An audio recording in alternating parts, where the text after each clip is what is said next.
నమస్తే, welcome to wide angle. సాఫీగా సాగుతున్న బతుకులను కరోనా మహమ్మారి బజారుకీడ్చింది. మానసికంగా, ఆర్థికంగా, సామాజికంగా లాక్కెళ్లి 10 ఏళ్ల వెనక్కు నెట్టేసి కూర్చోబెట్టింది. ముఖ్యంగా మహమ్మారి ప్రభావంతో ఆర్థిక వ్యవస్థ చితికిపోయింది. ఆదాయం తగ్గి, అప్పులు పెరిగి, పేదరికం పీక్స్కు చేరుకుంటోంది. మరి ఇలాంటి సమయంలో ఆర్థిక వ్యవస్థ గాడిన పడాలి అంటే ఎలా? ఆర్థికవేత్తలు, నిపుణులు ఏం సూచిస్తున్నారు? కరోనా దెబ్బకు విలవిల్లాడుతోన్న ఆర్థిక వ్యవస్థ, సంపాదన లేక, నయా పైసా రాలక, సామాన్యుల బాధలు, పెరిగిపోతున్న పేదరికం ఓవైపు, ప్రశ్నలా మిగులుతున్న నిరుద్యోగం మరోవైపు. మరి ఇప్పటికిప్పుడు ఆదాయం పెంచే మార్గం ఏంటి? నోట్లు ముద్రించి పంచాలంటున్న నిపుణులు. కరెన్సీ ప్రింటింగ్ పెంచినంత మాత్రాన కష్టాలు తీరినట్లేనా? ఇకపై మనిషి బతుకు గురించి ప్రస్తావించాల్సి వస్తే 2020కి ముందు, 2020కి తరువాత అని చెప్పాలేమో. అప్పటి వరకు సాఫీగా సాగిపోతున్న బతుకులు, ఎన్నో కలలు, మరెన్నో ఆశలు. ఒక్క మహమ్మారి వాటన్నింటి మీద నీళ్లు పోసింది. బతుకు చిత్రాన్నే మార్చేసింది. అన్నమో రామచంద్ర అని ఆర్తితో వేడుకున్న మనుషులు, కష్టం ఎన్నాళ్ళో, ఎప్పుడు తీరుతుందో తెలియక కుసుక్కుమనే మనసులు. ఏడాదిన్నరగా ప్రపంచమంతా కనిపిస్తోంది ఇదే. సంపన్నుల నుంచి సామాన్యుల వరకు ప్రతి ఒక్కరి మీద కరోనా మహమ్మారి ప్రభావం చూపించింది. చితికిపోయిన ఆర్థిక వ్యవస్థ ఎన్నో సమాధానం లేని ప్రశ్నలను మిగులుస్తోంది. ఆర్థిక వృద్ధిరేటు, జీడిపి, ఉద్దీపన ప్యాకేజీలు. ఓ సామాన్యుడికి ఇలాంటి లెక్కలు తెలియదు. కష్టం చేశామా, ఆ పూట కడుపు నింపిందా అనేదే లెక్క. చేద్దామంటే పనుల్లేవు. ఏ పూట పస్తులుండాల్సి వస్తుందో అర్థం కాదు. దీంతో జనాలు పడుతున్న ఇబ్బందులు అన్నీ ఇన్నీ కావు.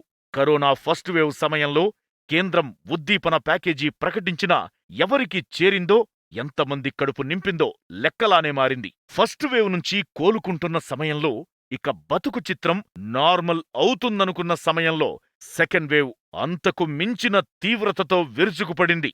దీంతో జీవితాలు మళ్లీ మొదటికి వచ్చినట్లుగా మారాయి. పరిస్థితులు ఇలానే కొనసాగితే జరగబోయే పరిణామాలు ఎలా ఉంటాయన్న టెన్షన్ ఇప్పుడు ప్రతి ఒక్కరినీ వెంటాడుతోంది. జనాల సంపాదన పెరిగి, ప్రభుత్వానికి ఆదాయం వచ్చి, ఆర్థిక వ్యవస్థ ముందటి స్థితికి రావాలంటే ఏం చెయ్యాలన్నది ఇప్పుడు చర్చనీయాంశంగా మారింది. అయితే కరోనా సెకండ్ వేవ్ సంక్షోభం సృష్టిస్తున్న వేళ ప్రభుత్వం ఉద్దీపన చర్యలు చేపట్టాల్సిన సమయం వచ్చిందని నిపుణులు అంటున్నారు. కరెన్సీని అధికంగా ముద్రించడం, ఆర్థిక ప్యాకేజీ, చిన్న సంస్థలకు రుణ సదుపాయం పెంచడం వంటివి పరిశీలించాలని కొటక్ మహీంద్రా బ్యాంక్ వ్యవస్థాపకుడు ఉదయ్ కొటక్ కేంద్రానికి సూచించారు. ఈ ప్రయత్నంలో ప్రభుత్వానికి రిజర్వ్ బ్యాంక్ పూర్తిగా సహకరించాలని అన్నారు. కష్టం శోకంగా, విషాదంగా మారడానికి ముందే ప్రభుత్వాలు ఏదో ఒకటి చెయ్యాలన్నారు. నోట్ల ముద్రణ ఇప్పుడు కాకపోతే ఇంకెప్పుడు చేస్తారంటూ ప్రభుత్వాన్ని ప్రశ్నించారు ఉదయ్ కొటక్. కరోనాతో తక్కువ ఆదాయ వర్గాలు, చిన్న, మధ్యతరగతి వ్యాపారులపై కోలుకోలేని దెబ్బపడింది. వీరందరినీ ఆదుకునేందుకు ఆర్థిక ప్యాకేజీ ద్వారా ప్రభుత్వం సహాయం అందించాలని ఉదయ్ సూచించారు. సహాయం నేరుగా నగదు రూపంలో కాని, ఆహారం, ఇతర విధాలుగా కూడా ఉండాలని అన్నారు. ఇలా ఇప్పటికిప్పుడు చర్యలు తీసుకోకపోతే ఆర్థికంగా మరింత పతనమయ్యే అవకాశాలు ఉంటాయని ఆయన హెచ్చరిస్తున్నారు. ఏం చేసినా, ఎలా చేసినా డబ్బు ఖర్చు చేయాల్సిందేనని అంటున్నారు. సంపాదన పెరిగి జనాలు ఖర్చు చేసినప్పుడు మొత్తం వ్యవస్థలో మనీ ఫ్లో ఉంటుంది. కరోనా సమయంలో దానికి బ్రేకులు పడింది. ఇప్పుడు కాని అది స్పీడప్ కాకపోతే ఆర్థిక వ్యవస్థ మరింత పతనం దిశగా వెళ్లడం ఖాయమని నిపుణులు హెచ్చరిస్తున్నారు. ఇక కేంద్ర ఆర్థిక శాఖ మాజీ మంత్రి చిదంబరం కూడా ఇలాంటి ఆందోళనే వ్యక్తం చేశారు. ద్రవ్యలోటు గురించి ఎక్కువగా కంగారు పడకుండా ప్రస్తుత తరుణంలో కొత్తగా అప్పులైనా తీసుకురావాలని, లేదంటే కరెన్సీని ముద్రించాలని అంటున్నారు. కరోనా మిగిల్చిన పరిణామాలతో ఆర్థిక వ్యవస్థ అతలాకుతలమైందని, డబ్బును విరివిగా ఖర్చు చేయాల్సిన సందర్భం వచ్చిందని అన్నారు. 100ఏళ్లలో ఎప్పుడూ చూడని పతనాన్ని దేశ ఆర్థిక వ్యవస్థ చూస్తోందని, లక్షల మంది జనం దారిద్ర్య రేఖకు దిగువన బతుకుతున్నారని చెప్పారు. ద్రవ్యలోటు 6.5% పెరిగినా సమస్య లేదని, ఈ దిశలో ప్రభుత్వం ధైర్యంగా అడుగువేసి ఖర్చును పెంచాలని సలహా ఇచ్చారు. అప్పు చేసైనా, కరెన్సీ ముద్రించైనా డబ్బు మాత్రం ఖర్చు చేయాలన్నారు. ఈ ముద్రించటం అంటే ఏమిటంటే గవర్నమెంట్ లోన్ తీసుకోకుండా ముద్రించడం లెక్క అనమాట. అంటే అది ఆర్బీఐ సరైన పూచీకత్తు లేక ఆ సిస్టంలో ముద్రించడం. అది ఎప్పుడు కూడా ఎకానమీలో మంచిది కాదు. ఎందుకంటే గ్రోత్ జీడీపీలో లేకుండా మనీ ఎక్కువైతే ఇన్ఫ్లేషన్ వస్తుంది. అందుకే మనం ఫ్రీగా ఇవ్వకూడదు, అప్పు చేసి అని చెప్తారు. అదే తెలుగు రాష్ట్రాల్లో కానీ ఇండియాలో కానీ ఎప్పుడైతే మనం సోషల్ వెల్ఫేర్ స్కీమ్స్ కింద అందరికీ డబ్బులు ఇచ్చేస్తూ పోతామో అప్పుడు ఇన్ఫ్లేషన్ వస్తుంది. అంటే ఆ డబ్బులు వచ్చి అంతకు తగ్గ ప్రొడక్షన్ లేకపోతే, ప్రొడక్షన్ తక్కువ ఉండి డబ్బులు ఎక్కువ అవుతే ఇన్ఫ్లేషన్ అంటారు. రేట్లు పెరుగుతాయి. రేట్లు ఎందుకు పెరుగుతాయి? డిమాండ్ ఎక్కువయ్యి వస్తువు లభ్యత లేకపోతే. ఆర్థిక రంగంపై కరోనా మొదటి దశతో పోలిస్తే సెకండ్ వేవ్ ఎక్కువ ప్రభావం చూపుతోంది. ఆదా చేసుకున్నదంతా ఖర్చయిపోయి అప్పుల పాలై వేతనాల్లో కోతపడి సరైన ఆదాయం లేక జనాలు సతమతమవుతున్న సమయంలో రెండో దశ దాడి చేసింది. జనాల ఆదాయం, ఆహార భద్రత, విద్య, ఆరోగ్యం ఇలా అన్ని రంగాలను మహమ్మారి కోలుకోలేని దెబ్బతీసింది. మొదటి దశ పట్టణ ఆర్థిక వ్యవస్థను దెబ్బతీయగా, రెండో దశ పట్టణ, గ్రామీణ రెండింటి ఆర్థిక వ్యవస్థపై ప్రభావం చూపింది. కరోనా నియంత్రణతో పాటు సంక్షేమ కార్యక్రమాలకు కూడా ప్రాధాన్యం ఇచ్చిన రాష్ట్రాల ఆర్థిక పరిస్థితి ఇబ్బందికరంగా మారింది. ఈ సమయంలో కేంద్ర ప్రభుత్వం అదనంగా ఖర్చు చేయాల్సిన అవసరముందని నిపుణులు సూచిస్తున్నారు. ఆదాయంతో పాటు ఖర్చు పెరగాలంటే ఇప్పటికిప్పుడు నోట్ల ముద్రణ పెంచాల్సిందేనని నిపుణులు అంటున్నారు. ముద్రించిన నోట్లు చెలామణిలోకి వచ్చి మార్కెట్లో మనీ ఫ్లో పెరిగితే ఆర్థిక వ్యవస్థ పరుగులు తీస్తుందని నిపుణులు అభిప్రాయపడుతున్నారు. ఇప్పటికిప్పుడు చర్యలు తీసుకోకపోతే ఆ ప్రభావం భవిష్యత్తు మీద పడే ప్రమాదముంది. కరోనా పరిణామాలతో అప్పుల పాలైన కుటుంబాలు భవిష్యత్తులో విద్య, ఆరోగ్యం లాంటి వాటిపై పెట్టే ఖర్చు తగ్గిపోతుంది. పిల్లల చదువులు దెబ్బతింటాయి. సూక్ష్మ, చిన్న తరహా వ్యాపారాలు శాశ్వతంగా మూతపడే ప్రమాదముంది. యువకుల్లో చాలామంది కార్మికులు నిరుద్యోగులుగా మిగిలే అవకాశం కూడా ఉంటుంది. మొత్తం ఆర్థిక వ్యవస్థపై పడే ప్రభావం వారి కుటుంబాలకు సమస్య కావడంతో పాటు సామాజిక సమస్యలు సృష్టించే అవకాశముంది. ఇవన్నీ జరగకూడదంటే ఇప్పటికిప్పుడు చర్యలు తీసుకోవలసిన అవసరముంది. అప్పు చేసో లేదంటే నోట్లు ముద్రించో నిర్ణయం ఏదో ఒకటి ధైర్యంగా తీసుకోవాల్సిన సమయం ఇదని ఆర్థికవేత్తలు, నిపుణులు అంటున్నారు. జూన్ చివరి నాటికి కానీ కరోనా అదుపులోకి వచ్చే పరిస్థితి కనిపించడం లేదు. ఇప్పటికీ చాలా రాష్ట్రాలు లాక్డౌన్లు, కర్ఫ్యూలు కొనసాగుతున్నాయి. ఈ పరిణామాలు ఆర్థిక వ్యవస్థపై ఎలాంటి ప్రభావాన్ని చూపించే అవకాశాలున్నాయి? థర్డ్ వేవ్కు సిద్ధంగా ఉండాలి అన్న హెచ్చరికలు వినిపిస్తున్నాయి. సేమ్ సీన్ రిపీట్ అయితే పరిస్థితి ఏంటి? హెలికాప్టర్ మనీ పాలసీ ద్వారా లాభమా, నష్టమా? ఈ చర్చ ఇప్పుడు మళ్ళీ ఎందుకు మొదలైంది? మళ్లీ తెరపైకి హెలికాప్టర్ మనీ పాలసీ. ఇప్పటికీ చాలా రాష్ట్రాల్లో లాక్డౌన్, కర్ఫ్యూలు. థర్డ్ వేవ్ వస్తే ఆర్థిక వ్యవస్థ పరిస్థితేంటి? ఏప్రిల్ నుంచి రోజుకు 3 నుంచి 4 లక్షల వరకు కరోనా కేసులు నమోదయ్యాయి. మరణాలు కూడా 4000కు పైనే కనిపించాయి. ఇప్పుడు క్రమంగా పరిస్థితి నార్మల్ అవుతోంది. కేసులు భారీగా తగ్గుముఖం పడుతున్నాయి. అయితే చాలా రాష్ట్రాల్లో ఇప్పటికీ లాక్డౌన్లు, కర్ఫ్యూలు కొనసాగుతున్నాయి. ఇదే పరిస్థితి జూన్ చివరి వరకు ఉంటే భారత ఆర్థిక వ్యవస్థకు 55 లక్షల కోట్ల నష్టం వస్తుందని పలు సంస్థలు అంచనా వేస్తున్నాయి. దీంతో ఇప్పుడు ఎకానమీ దారెటు అన్న చర్చ ప్రతిచోటా వినిపిస్తోంది. ఇప్పటికిప్పుడు చర్యలు తీసుకోకపోతే భవిష్యత్తులో చాలా ప్రాంతాల్లో ఆకలి చావులు, ఆత్మహత్యలు చూడాల్సి వస్తుందన్న భయాలు కూడా వినిపిస్తున్నాయి. జీడీపీ వృద్ధిరేటుపై కరోనా ప్రభావాన్ని ఇప్పుడే చెప్పడం కష్టం. అయితే ఇలాంటి విపత్తులో కనిపిస్తున్న కాస్త మంచేంటంటే సెకండ్ వేవ్లో అంచనా వేసిన దానికంటే తక్కువ నష్టం కనిపిస్తోంది. ప్రస్తుత లాక్డౌన్లో నిషేధాజ్ఞలు తక్కువ, పలు రంగాలు పనిచేశాయి. అయితే అసంఘటిత కార్మికులు, పేద కుటుంబాలపై మాత్రం ప్రభావం ఎక్కువగా ఉంటుంది. పేద కుటుంబాలు కాస్త ధైర్యంగా బతకాలంటే ప్రజా పంపిణీ వ్యవస్థ ద్వారా 2021 ఆఖరు వరకు రేషన్ను కొనసాగించాలని నిపుణులు సూచిస్తున్నారు. ఆర్థిక పరిస్థితి దయనీయంగా ఉన్న కుటుంబాలకు నెలకు 5,000 చొప్పున 3 నెలల పాటు డబ్బులు బదిలీ చేయాలని అంటున్నారు. సెకండ్ వేవ్ గ్రామీణ ఆర్థిక వ్యవస్థపై ప్రభావం చూపడంతో గ్రామీణ ఉపాధి హామీ పథకాన్ని 150 రోజులకు విస్తరించడంతో పాటు కనీస వేతనాన్ని పెంచాలని అంటున్నారు. ఆర్థిక వ్యవస్థ పతనావస్థకు చేరుతున్న వేళ హెలికాప్టర్ మనీ పాలసీ గురించి మరోసారి చర్చ జరుగుతోంది. ఫస్ట్ వేవ్ సమయంలో ఈ విధానాన్ని తెలంగాణ సీఎం కేసీఆర్ సూచించారు. ఆర్థిక వ్యవస్థ సంక్షోభంలో ఉన్నప్పుడు జనాల ఖర్చును, వినియోగాన్ని పెంచడం కోసం దాని ద్వారా ఆర్థిక వ్యవస్థ మెరుగవుతుందనే ఆశతో వారికి ఉచితంగా డబ్బు పంపిణీ చేస్తారు. దీన్నే హెలికాప్టర్ మనీ అంటారు. సింపుల్గా చెప్పాలంటే రిజర్వ్ బ్యాంక్ నోట్లు ముద్రిస్తుంది. ప్రభుత్వం వాటిని ఖర్చు పెట్టుకోమని జనాలకు ఇస్తుంది, అంతే. ఈ ప్రాసెస్ అంతా ఓ చక్రంగా జరుగుతుంది. జనాల చేతుల్లోకి డబ్బులు వెళ్లడం, వారు తిరిగి ఖర్చు చేయడం, మళ్ళీ అదే డబ్బు వచ్చి వ్యవస్థలో చేరడం, ఇలా అంతా ఓ సైకిల్గా జరుగుతుంది. దీని ద్వారా ఆర్థిక వ్యవస్థ తిరిగి పుంజుకుంటుంది. ఆర్థిక సంక్షోభం తారాస్థాయికి చేరుకున్నప్పుడు దీన్ని తుది పరిష్కారంగా ఎంచుకోవాలని ఆర్థిక సూత్రాలు చెబుతున్నాయి. అయితే గతంలో హెలికాప్టర్ మనీ విధానాన్ని అమలు చేసిన దేశాల్లో మంచితో పాటు చెడు కూడా జరిగింది. హెలికాప్టర్ మనీ అనగానే జింబాబ్వే, వెనుజులా దేశాలు గుర్తుకొస్తాయి. ఓ లెక్కాపత్రం లేకుండా ఈ దేశాల్లో నోట్లను ఎక్కువ సంఖ్యలో ముద్రించారు. దీంతో వాటి విలువ పడిపోయింది. డాలర్, యూరోలు చలామణిలో ఉన్న అభివృద్ధి చెందిన దేశాల్లో కూడా రిజర్వ్ బ్యాంక్ ఇష్టం వచ్చినట్లు నోట్లు ముద్రించడం పిచ్చి పనిలాగే చూస్తారు. అయితే ఇప్పుడు కరోనా మహమ్మారి మనిషికి, వ్యవస్థకు కొత్త సవాల్ విసురుతోంది. దీంతో హెలికాప్టర్ మనీ అన్న ఆలోచన మరోసారి తెరమీదకు వచ్చింది. హెలికాప్టర్ మనీ అనేది ప్రమాదకర ఆలోచన అని, దీన్ని అమలు చేయాలంటే నిప్పుతో చెలగాటమే అని పలువురు నిపుణులు అభిప్రాయపడుతున్నారు. ఆర్థిక వ్యవస్థలోకి డబ్బును అధికంగా గుప్పించినప్పుడు కరెన్సీ నోట్ల మీద జనాలు నమ్మకాన్ని కోల్పోతారు. దీంతో ద్రవ్యోల్బణం పెరిగే అవకాశాలు ఉన్నాయన్నది వారి వాదన. కరోనా లాంటి పరిస్థితుల్లోనూ ఇలాంటి ఆలోచన చెయ్యొద్దా అంటే, ఏళ్లకు ఏళ్లు మహమ్మారి వీడని పరిస్థితి ఉన్నప్పుడు ఈ ఆలోచన చెయ్యొచ్చని, నెలన్నర 2 నెలలకు అదుపులోకి వచ్చేలా ఉంటే అనవసరం అన్నది మరికొందరి ఆలోచన. అయితే ఉపాధి లేక ఓవైపు, వైద్యం ఖర్చులతో మరోవైపు సామాన్యుడు దివాళా తీసిన సమయంలో నేరుగా చేతికి డబ్బివ్వడమే మేలంటున్నారు మరికొంతమంది ఆర్థికవేత్తలు. దేశ జనాభాలో అత్యధిక ధనం కేవలం 10% మంది దగ్గరే పోగుపడి ఉంది. 90% మంది సామాన్యులే. నోట్లను అధికంగా ప్రింట్ చేయడం వల్ల బహుశా ఆ 10% మందికే నష్టం జరగొచ్చు.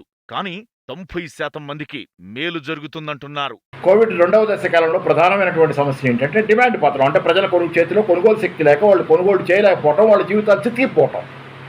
మరి ఇట్లాంటప్పుడు వాళ్ళ చేతిలో డబ్బు ఉండాలి. ఇది చేయకుండా ప్రభుత్వం ఇప్పటికి తాత్సారం చేస్తా కాలక్షేపం చేస్తుంది. ఇదంతా కాలక్షేపం తాత్సారం చేస్తే కనుక ప్రభుత్వం ఈ విషయంలో ద్రవ్యలోటు అనే దానికి భయపడి రానున్న కాలంలో సమస్య మరింత పెరుగుతుంది. కోలుకోవటం కష్టం ఒకసారి డిస్లొకేట్ అయిన తర్వాత.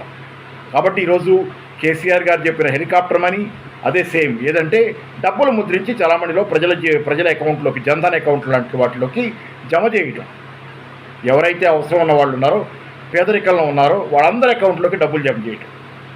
తద్వారా వాళ్ళకి కొనుగోళ్ళకి శక్తిని ఇవ్వటం. దాని ద్వారా వాళ్ళు కొనుగోళ్లు మొదలుపెట్టేటట్లయితే సామాన్య జనం అది మార్కెట్లో అమ్మకాలకు దారితీస్తుంది. అమ్మకాలు జరిగినప్పుడు డిమాండ్ కల్పించబడిందనేది గుర్తించినటువంటి ఉత్పత్తిదారులు మరింత ఉత్పత్తి చేయడానికి ముందుకు వస్తారు. వాళ్ళు ఉత్పత్తి చేయడానికి ముందుకు వచ్చిన కొద్దీ వాళ్ళ వ్యాపారాల్లోనో, పరిశ్రమల్లోనో మరిన్ని ఉద్యోగాలు వస్తాయి ప్రజలకి. ఇండియాలో సెకండ్ వేవ్ సృష్టిస్తోన్న విలయం అంతా ఇంతా కాదు. లక్షల్లో కేసులు, వేలల్లో మరణాలు. దీంతో మళ్లీ లాక్డౌన్లు విధించాల్సి వచ్చింది. గతేడాది కోవిడ్ పరిస్థితుల నుంచి ఇప్పుడిప్పుడే కోలుకుంటున్న అనేక రంగాలు ఇప్పుడు మళ్లీ ఆంక్షలు విధించడంతో మరోసారి బేజారు అయ్యాయి. ఇది దేశ జీడీపీపైన పెను ప్రభావం చూపించే అవకాశం ఉంది. దీంతో ఆర్థిక వ్యవస్థకు ఊతమిచ్చేలా పలు ఉద్దీపనలు ప్రకటించేందుకు కేంద్రం సిద్ధమవుతున్నట్లుగా ప్రచారం జరుగుతోంది. భారీ ఆర్థిక ప్యాకేజీని ప్రకటించే అవకాశం ఉన్నట్లు బ్లూంబర్గ్ కథనం రాసుకొచ్చింది. సూక్ష్మ, చిన్న, మధ్యతరహా పరిశ్రమలతో పాటు పర్యాటకం, విమానయానం, ఆతిథ్య రంగాలకు ఉద్దీపనలు ప్రకటించేందుకు కేంద్ర ఆర్థిక శాఖ ప్రతిపాదనలు సేకరిస్తున్నట్లు తెలుస్తోంది. ఎన్ని సవాళ్లు ఎదురైనా ఇప్పుడు కేంద్రం ధైర్యంగా మరో అడుగు ముందుకు వేయాల్సిన సమయం ఆసన్నమైంది. వ్యవస్థలో మనీఫ్లో వేగంగా జరగనంత వరకు ఆర్థిక వ్యవస్థ ఇలాంటి పరిస్థితుల్లోనే ఉంటుంది. గతేడాది ఇచ్చిన ప్యాకేజ్తో సామాన్యుడికి పెద్దగా ఒరిగిందేమీ లేదు. హెలికాప్టర్ మనీ అన్నది చివరి ఆలోచన అయినా నోట్ల ముద్రణ విషయంలో నిపుణుల సూచనలు, డిమాండ్లను కేంద్రం పరిగణలోకి తీసుకుంటుందా? మొదటి వేవ్ సమయంలోలా రంగాల వారీగా ఉద్దీపన ప్యాకేజీలు కేటాయిస్తుందా అన్నది ఆసక్తికరంగా మారింది. అయితే సామాన్యుడి చేతికి డబ్బు అందినప్పుడే అది అటు తిరిగి ఇటు తిరిగి మళ్లీ వ్యవస్థలోకి వచ్చి చేరుతుంది. రంగాల వారీగా ఉద్దీపనలు అంటే అంతలా ప్రభావం చూపే అవకాశం లేదు అని మరికొందరి అభిప్రాయం. నగదు సహాయాలు అందించడంలో అమెరికా చూపిన దారి ఇప్పుడు చాలా దేశాలకు ప్రేరణగా నిలుస్తోంది. చేతికి నగదు ఇవ్వడం, వస్తు కొనుగోలుకు ప్రజలను ప్రోత్సహించడం ద్వారా మార్కెట్లో భారీగా మనీ ఫ్లో జరుగుతోంది. ఇండియాలోనూ అలాగే జరగాలి అన్నది నిపుణుల వాదన. మరి ఇక్కడ ఎదురవుతున్న సవాళ్ళేంటి? ఆ దిశగా అడుగులు పడతాయా లేదా? నోట్ల ముద్రణ పెంచడం తప్ప వేరే మార్గం లేదా? అమెరికా నిర్ణయం ప్రపంచానికి ఏం చెబుతోంది? కరోనా ఫస్ట్ వేవ్ ఉధృతి తగ్గిన తరువాత రకరకాల ఆశలు కనిపించాయి. ఇక అంతా నార్మల్ అయిపోతుంది, సాఫీగా సాగిపోతాయి జీవితాలు అనుకున్నారంతా. 2021-22 ఆర్థిక సంవత్సరంలో ఇండియా జీడీపీ 12.6%గా ఉంటుందని ఐఎంఎఫ్ అంచనా వేస్తే, రిజర్వ్ బ్యాంక్ ఆఫ్ ఇండియా 10.5% వృద్ధి ఊహించింది. ఇంతలో కరోనా సెకండ్ వేవ్ సునామీలా విరుచుకుపడింది. గ్రోత్ ఆశలపై నీళ్లు చల్లింది. భారతదేశ జీడీపీకి అత్యధిక వాటాను అందించే మహారాష్ట్ర, తమిళనాడు, పశ్చిమ బెంగాల్, కర్ణాటక, ఢిల్లీ లాంటి పారిశ్రామిక రాష్ట్రాలకు మహమ్మారి దెబ్బకు తాళాలు పడ్డాయి. ఎక్కడికక్కడ లాక్డౌన్ విధించడంతో జీడీపీ పడిపోయింది. కరోనా లాంటి సమయంలో ద్రవ్యలోటు లాంటి వాటి గురించి ఆలోచించకూడదని అమెరికా నిరూపించింది. భారీగా ఖర్చు చేస్తేనే జనజీవితాలు మెరుగుపడి ఆర్థిక రంగం దూసుకుపోతుందని నిరూపిస్తోంది. ఏడాదిగా సహాయ కార్యక్రమాలపై పెద్దన్న సర్కార్ 6 లక్షల కోట్ల డాలర్లు వెదజల్లింది. ప్రస్తుతం సంపన్న దేశాల్లోకెల్లా అత్యధిక వృద్ధిరేటు సాధించింది. ఈ ఏడాది ఆ దేశ జీడీపీ వృద్ధిరేటు 7% మించే అవకాశాలు ఉన్నాయి. జనాలకు నగదు సహాయం అందించడంతో పాటు వేగంగా టీకాలు వేయడం ద్వారా యుఎస్ ఈ విజయం సాధించింది. భారీ సహాయ ప్యాకేజీ వల్ల అమెరికాలో ఇప్పటికే 100% దాటిన అప్పులు, జీడీపీ నిష్పత్తి క్రమంగా పెరిగే అవకాశాలు ఉన్నాయి. తక్కువ ఆదాయం ఉన్న వర్గాలకు, నిరుద్యోగులకు, చిన్న వ్యాపార సంస్థలకు అందించిన నగదు సహాయాలు అమెరికాలో మంచి పరిణామాలకు దారితీశాయి. అదే సమయంలో జనం చేతికి అందిన డబ్బు మార్కెట్లోకి ప్రవహించి వస్తుసేవల అమ్మకాలను పెద్ద ఎత్తున పెంచి ఆర్థిక వ్యవస్థ వేగంగా కోలుకోవడానికి దోహదం చేస్తోంది. కరోనా కారణంగా 2020 ఫిబ్రవరిలో మొదలైన ఆర్థిక మాంద్యానికి అమెరికా చేపట్టిన సహాయ ప్యాకేజీ వల్ల 2023లో ఎండ్ కార్డు పడడం ఖాయంగా కనిపిస్తోంది. ఈ ప్యాకేజీకి తోడు టీకా కార్యక్రమం జోరుగా సాగుతుండడం కూడా అమెరికా ఆర్థిక వ్యవస్థ మరింత స్పీడ్గా అభివృద్ధి చెందడంలో ఉపయోగపడుతోంది. ఒక వ్యక్తికి కావలసిన టీకాల కంటే ఎక్కువగానే అమెరికా రిజర్వ్ చేసి పెట్టుకుంది. వ్యాక్సిన్ కూడా సత్ఫలితాలు ఇస్తుండడంతో ఇప్పుడిప్పుడే అక్కడ పరిస్థితులు నార్మల్ అవుతున్నాయి. టీకాలు ఇచ్చిన ధీమా, ప్రభుత్వం అందించిన నగదుతో జనం బయటకొచ్చి తమకు ఇష్టం వచ్చింది కొనుక్కుంటున్నారు. ఇక తమ చేతికి అందిన నగదును మొత్తం ఖర్చు చేయకుండా ఎక్కువ భాగాన్ని బ్యాంకుల్లో దాచుకుంటున్నారు. ఇలా పొదుపు చేసిన మొత్తం 2 లక్షల కోట్ల డాలర్లకు పైనే ఉంది. వస్తుసేవలకు జనం నుంచి పెరిగిన గిరాకీని తీర్చాలంటే ఉత్పత్తిని పెంచాలి. అందుకు కావలసిన పెట్టుబడులు ఈ పొదుపు సొమ్ము నుంచి కూడా లభిస్తాయి. ఇలా ఎక్కడో జరిగే ఒక ఘటన మరెక్కడో జరిగే ఇంకో సంఘటనను ప్రేరేపిస్తుంది అన్నట్లుగా భారీ ఉద్దీపనలు, ముఖ్యంగా జనాలకు నేరుగా నగదు ఇవ్వడంలాంటి చర్యలు ప్రతి రంగం పరుగులు పెట్టేలా చేస్తుంది. ఇండియాలోనూ అలాంటి చర్యలు తీసుకోవలసిన అవసరం ఉందని, నోట్ల ముద్రణ స్పీడప్ చేసి నగదు లభ్యత మరింత పెంచి జనాలకు నేరుగా ఇవ్వడంతోనే ఆర్థిక వ్యవస్థను పరుగులు పెట్టించవచ్చన్నది నిపుణుల అభిప్రాయం. అమెరికాలో ఒక్కసారి ఇచ్చారు, అక్కడ బాగా ఎఫెక్ట్ అయింది ఎకానమీ. మంది ఎఫెక్ట్ కాలేదని కాదు, మనకి తగ్గట్టుగా, మన ఎకానమీకి తగ్గట్టుగా ఇప్పుడు ఈ స్కీమ్స్ ఉద్దీపన ప్యాకేజ్ వచ్చేసాయి. కాకపోతే అంత ఎక్కువ లేకపోయినా కూడా 2-3 లక్షల కోట్ల ప్యాకేజ్ మళ్ళీ ఇవ్వాల్సి వస్తుంది. ఆల్రెడీ మే నెలలో గవర్నమెంట్ ఫ్రీగా రేషన్ ఇచ్చింది.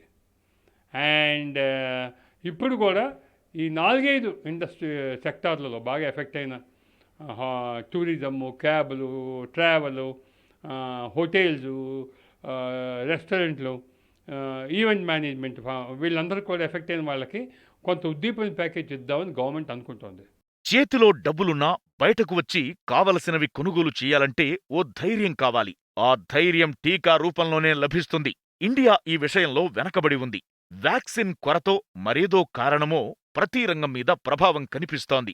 60% కంటే ఎక్కువ జనాభాకు వేగంగా టీకాలు వేసి వారి చేతికి నగదు అందించడం ద్వారానే భారత్ మళ్లీ అభివృద్ధి పథంలో ముందుకు సాగుతుంది. దేశంలో పలు ప్రాంతాల్లో లాక్డౌన్లు కొనసాగుతున్నాయి. ఇలాంటి పరిస్థితుల్లో ఉచితంగా, వేగంగా టీకాలు వేస్తే వారు మళ్లీ జీవన పథంలోకి ధీమాగా అడుగుపెట్టగలుగుతారు. వ్యాపారాలు పుంజుకుని ఉపాధి అవకాశాలు విస్తరిస్తాయి. ఇలా ఇప్పుడు బడ్జెట్, ద్రవ్యలోటు లాంటి విషయాలను పట్టించుకోకుండా ధారాళంగా ఖర్చు చేయడం ద్వారా మాత్రమే ప్రస్తుత విపత్తు నుంచి బయటపడగలిగే అవకాశం ఉంది. కరోనా మొదటి దశలో కేంద్రం, రాష్ట్రాలు పేదలకు నేరుగా నగదు, రేషన్ సరకుల పంపిణీ చేపట్టాయి. పరిశ్రమలు, వ్యాపారాలకు కేంద్రం ఎంతో కొంత ఉద్దీపన ప్యాకేజీ ఇచ్చింది. ఇలాంటి చర్యలతో ప్రభుత్వానికి ఖర్చు పెరిగింది. 2021-22లో ఆర్థిక వ్యవస్థ మళ్లీ పుంజుకుంటే పన్నుల ఆదాయం పెరిగి ద్రవ్యలోటు 6.8% తగ్గుతుందని కేంద్రం ఆశపడింది. అయితే కరోనా సెకండ్ వేవ్ ఆ అంచనాను తలకిందులు చేస్తోంది. ఇప్పటికే జీడీపీలో అప్పులు 74% నుంచి 90%కి చేరి ఈ ఏడాది చివరికి 99%కి పెరగనున్నాయి. ఈ పరిస్థితిలో కేంద్రం నిర్ణయాలు ఎలా ఉంటాయన్నది ఆసక్తికరంగా మారింది. నగదు సహాయాలు, ఉద్దీపనలు చేపట్టబోదని కొందరు అంటున్నా అలా చేయకపోతే కుదరదన్నది మరికొందరి వాదన. చిదంబరం చెప్పినట్లు ద్రవ్యలోటు లెక్కలు చూడాల్సిన సమయం కాదిది. నోట్ల ముద్రణ పెంచి, ఖర్చులు పెంచితేనే ప్రతిఫలం కనిపించే అవకాశాలు ఉంటాయి. మరి కేంద్రం ఎలాంటి నిర్ణయం తీసుకుంటుంది? ఆర్థిక వ్యవస్థను గాడిన పెట్టేందుకు ఎలాంటి వ్యూహాలతో ముందుకెళుతుంది అన్నది ప్రస్తుతానికి క్వశ్చన్ మార్కే. ఇది ఇవాల్టి వైడ్ యాంగిల్. మరో అంశంతో మళ్ళీ కలుద్దాం. తాజా సమాచారం కోసం చూస్తూనే ఉండండి 10 టీవీ.